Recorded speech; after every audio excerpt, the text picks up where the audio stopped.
नगर दक्षिणेमध्ये लोकसभा निवडणुकीची रणधुमाळी सुरू झाली असून या मतदारसंघात महायुतीकडून सुजय विखे पाटील आणि महाविकास आघाडीकडून निलेश लंके यांच्यामध्ये तुल्यबळ लढत होत आहे।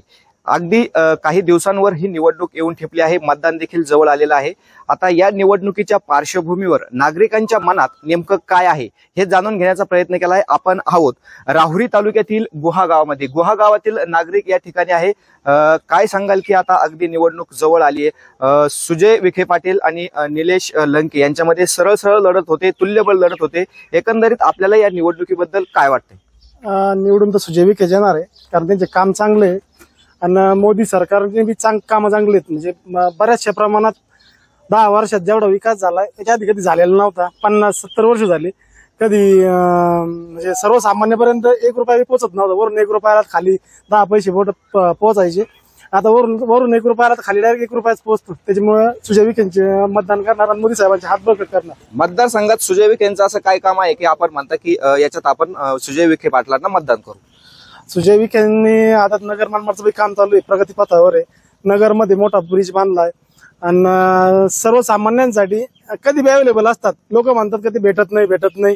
आता सिस्टीम अशी आहे की तुम्ही जर आजारी असले तर तुम्ही डॉक्टरकडे जातात का डॉक्टर तुमच्या घरी येतो? जर तुमच्या अडचणी असेल तर तुम्ही खासदार साहेबांकडे जा ना, मग खासदार साहेब तिचे उपाय काढतील।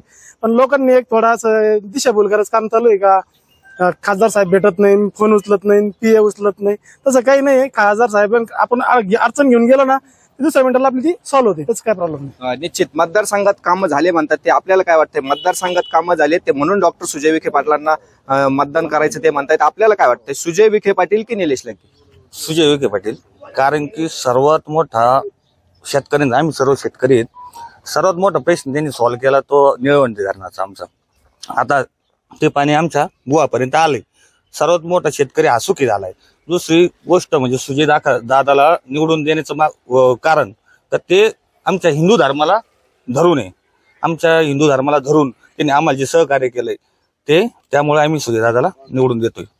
हे म्हणतायत की शेतकऱ्यांचे प्रश्न सुजय विखे पाटलांनी सोडले, पण एकंदरीत दुधाच्या प्रश्नावर आणि कांद्याच्या प्रश्नावर आणि शेतीविषयक काही विषय असतील तर अनेक शेतकरी नाराज आहेत।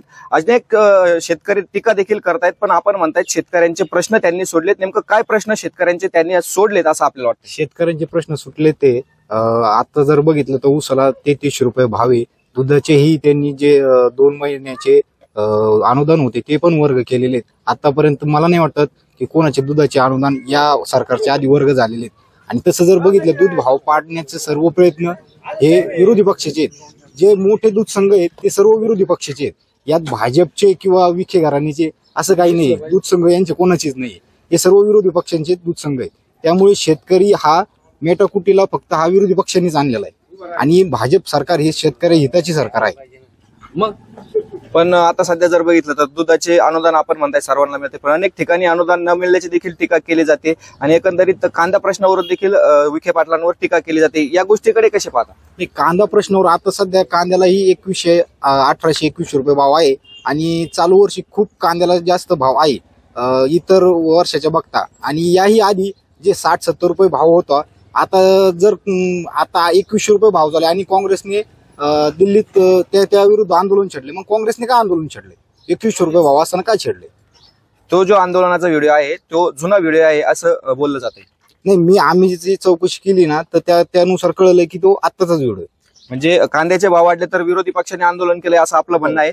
एकंदरीत आपल्या गावात गेल्या काही दिवसापूर्वी एक धार्मिक वाद झाला होता, या वादाच्या पार्श्वभूमीवर मतावर काही परिणाम होईल का असं वाटतंय का? निश्चितच होणार, कारण गावामध्ये जो हिंदी मुस्लिमांचा वाद तयार झाला याच्यामध्ये दोन्ही पक्षाकडे आमचे गावकरी गेले होते, परंतु भाजप विशेष करून नामदार साहेब राधाकृष्ण विखे पाटील, शिवाजीराव कर्डिले साहेब, सुजय दादा यांनी ह्या प्रश्नामध्ये खूप मदत केली हिंदूंना आणि प्रत्येक वेळी जेव्हा जेव्हा गरज पडती तेव्हा ते मदतच करतात आणि त्याचा निश्चितच गावकऱ्यांनी विचार केलेला आहे आणि मतदानावर निश्चित सुजय दादांच्या बाजूने त्याच्यावर निश्चितच चांगला परिणाम। निश्चित एकंदरीत धार्मिक वादावर जो आहे तो या ठिकाणी अनेक विषय चर्चिले गेलेत। काय वाटतंय की आता त्याचा परिणाम थेट निवडणुकीवर होईल का आणि याचा फायदा नेमकं कुठल्या पक्षाला होईल? काय वाटतंय सगळ्या गोष्टी? याचा फायदा सगळा सुजय विखेंनाच होणार, त्यांनाच मतं जास्त होणार इथून गोवातून। त्याचं काय कारण? त्यांनी मंदिरासाठी खूप मदत केली आम्हाला. इथल्या मंदिरासाठी त्यांनी मदत केली, पण एकंदरीत विकास कामावर अशी काही विकास कामे या परिसरात सुजय विखे पाटलांनी केलेत का? विकास कामं तर भरपूर झालेली आहेत. पंतप्रधान याच्यामधून पावणे 2 रोड भरपूर झालेले आहेत गोवामध्ये. काय वाटतंय तुम्हाला, काय या ठिकाणी निवडणुकीत होईल? सुजय विखे, ते काय कारण त्याचं? कारण की त्यांनी रस्ते आपले हे केले, डेव्हलप केले. तर आपले त्यांचा इतर कारखान्यापेक्षा यावर्षी 3,000 रुपये त्यांनी उसाला भाव दिला आणि इतर कारखान्याचे 2700-2600 रुपये असे म्हणजे असा भाव दिलेला होता आणि त्यांचे कामं खूप चांगली. नरेंद्र मोदींचं काम कसं वाटतंय? नरेंद्र मोदींचं काम हे नॅशनल लेवलमध्ये एकच नंबर आहे. कारण हे आजपर्यंत काँग्रेस सरकारने फक्त राजकारण केलं आणि नरेंद्र मोदींना नॅशनल लेवलची त्यांना अख्खा जगात ओळखलं जातं. आणि हे बाकीचे काँग्रेसवाले का हे भारतातच यांना फक्त काँग्रेसवालेच ओळखले, बीजेपी वाले यांना कोणीही भाव देत नाही. त्यामुळं निवडून तर मोदीच येणार आणि सुजयदादा विखेच येणार. नक्कीच गुहा गावामध्ये जो धार्मिक वाद झाला होता याचा देखील परिणाम थेट या निवडणुकीत होणार आहे असं बोललं जात आहे. आणि सुजय विखे बरोबरच पंतप्रधान नरेंद्र मोदी यांचं काम देखील देशात चांगलं असल्यामुळे निश्चित आता या ग्रामीण भागात देखील विखे पाटील प्रचारावर आघाडीवर असल्याचं दिसून येत आहे. राहुरी तालुक्यातील गुहा गावामध्ये गेल्या काही दिवसापासून एका धार्मिक स्थळावरून धार्मिक वाद सुरू होता. या धार्मिक वादाचा निवडणुकीवर थेट परिणाम होईल का हे जाणून घेण्याचा आपण प्रयत्न करणार आहोत. सकाळी आपण एका ठिकाणी सर्व त्या ठिकाणी काही नागरिकांच्या बाईट्स घेण्याचा प्रयत्न करण्यात आला. त्यामध्ये मात्र सर्व ते जे ग्रामस्थ होते त्यांनी एकतर्फी भाजपच्या म्हणजेच डॉक्टर सुजय विखे पाटील यांच्या बाजूने बाईट दिल्या. त्यामुळे आपण आता दुसरी बाजू काय आहे हे समजून घेण्याचा प्रयत्न करत आहोत. या ठिकाणी गावातील आणखीन काही नागरिक आहेत, त्यांच्याशी संवाद आपण या ठिकाणी साधत आहोत. काय सांगाल की आता लोकसभेची निवडणूक सुरू झाली आहे. युतीकडून डॉक्टर सुजय विखे पाटील तर महाविकास आघाडीकडून निलेश लंके हे उमेदवारी करतात. एकंदरीत ही लढत चुरशीची होताना दिसते. आपल्या गावात या निवडणुकीचा काही मतावर परिणाम होईल का? गावकऱ्यांचा एक धार्मिक वाद झाला होता त्या पार्श्वभूमीवर, आणि एकंदरीत कसं राहील तुमच्या गावचं वातावरण? गावाचा वाद हा गावापुरताच मर्यादित राहणार आहे. आणि मला तरी असं वाटतं का निलेश लंकेच गावातून निवडून येतील. म्हणजे गावातून त्यांना भरपूर लोक त्यांचं काम माहिती, त्यांनी ते कोविडमध्ये केलेलं काम माहिती लोकांना. कशी स्वतःच्या जीवाची पर्वा न करता त्यांनी लोकांसाठी जो प्रयत्न केला आणि मला असं वाटतं की ते योग्यच आहे. असा धडपड करणारच माणूस योग्य आहे.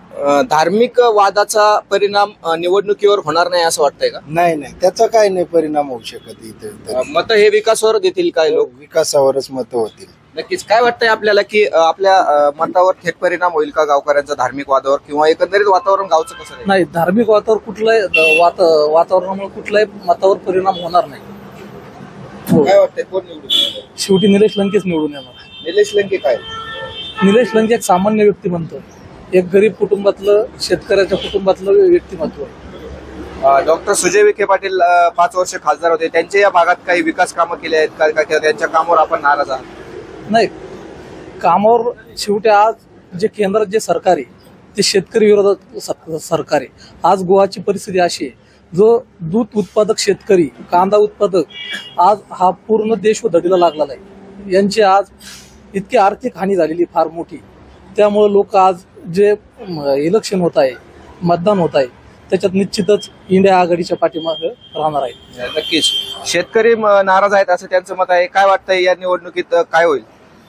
तुतारी का? तुतारी जाणार. तुतारी सारखं पर्याय नाही. आता या सरकारने फार शेतकऱ्यांचं वाटोळे केलं. तुताचे दर पडलेले आहेत, कांद्याचे पण दर पडलेले आहेत. तुतारीशी आता पर्याय नाही आपल्याला. आता डॉक्टर सुजय विखे पाटील युतीकडून आहेत तर महाविकास आघाडीकडून निलेश लंके आहेत. एकंदरीत दोघांमध्ये कोणाचं काम चांगलं वाटतंय? लंकेंचं काम चांगलं आहे. विखे पाटलांचं का नाही वाटत? नाही, आता काय थोडं थांबून पण घेतलं पाहिजे विखे पाटलाने. आता दुसऱ्याला पण चान्स आला पाहिजे ना. नक्कीच. काय वाटतंय तुम्हाला? निलेश लंके काय कारण? एक सर्वसामान्य माणूस आहे, कधी बी अवेलेबल आहे लोकांना आणि काम चांगलं आहे. विखे पाटलाबद्दल काय वाटतं? नाही, विखे पाटलांनी काय केलं हा सगळ्यात महत्वाचा मुद्दा आहे. नगर मनमाड तर काम अजूनही झालेलं नाही. किती 457 लोक मेलेत, त्याला जबाबदार कोण आहे? त्याच्यामुळे निलेश लंकेच.